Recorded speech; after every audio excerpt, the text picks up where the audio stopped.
তুফান I গেছিল গিয়া আর জুড়ে ঝটকা দিছে যে ওই জুড়ে ঝটকা দেওয়ায় তুফানোর ফলে ভাঙ্গিয়া পড়ছে।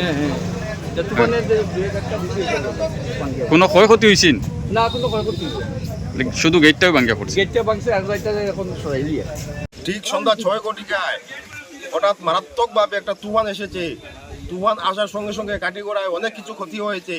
আমাদের সিদ্ধেশ্বরের যে সিলভার জুবলি সবচেয়ে বড় যে গেট যেটা ছিল সেটাও তুফানের মধ্যে সম্পূর্ণভাবে ভেঙে পড়েছে। বর্তমানে চৌরঙ্গি এবং রাজাটিলার রাস্তা বন্ধ আছে।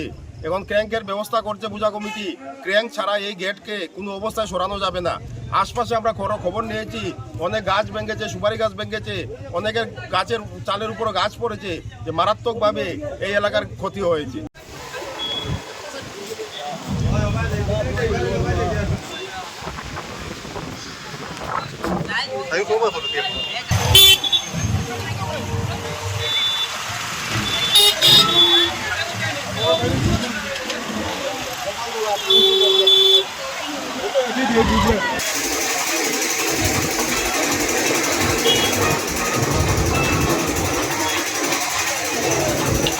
তুফান আই গেছিল গিয়া আর জুড়ে ঝটকা দিছে যে ওই জুড়ে ঝটকা দেওয়ায়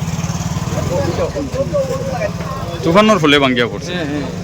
তুফানের যে জুড়ে ঝটকা দিছে কোনো ক্ষয়ক্ষতি হয়েছিল না, কোনো ক্ষয়ক্ষতি হয়েছে শুধু গেটটাই ভাঙ্গিয়া পড়ছে। গেটটা ভাঙছে আর রাইটা এখন সরাই দিয়ে ঠিক সন্ধ্যা 6 ঘটিকায় হঠাৎ মারাত্মকভাবে একটা তুফান এসেছে। তুফান আসার সঙ্গে সঙ্গে কাটিগড়ায় অনেক কিছু ক্ষতি হয়েছে।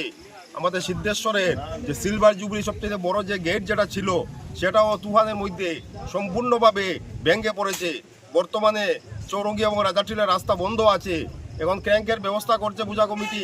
ক্র্যাঙ্ক ছাড়া এই গেটকে কোনো অবস্থায় সরানো যাবে না। আশপাশে আমরা খবর নিয়েছি, অনেক গাছ ভেঙেছে, সুপারি গাছ ভেঙেছে, অনেকের গাছের চালের উপরে গাছ পড়েছে, যে মারাত্মকভাবে এই এলাকার ক্ষতি হয়েছে।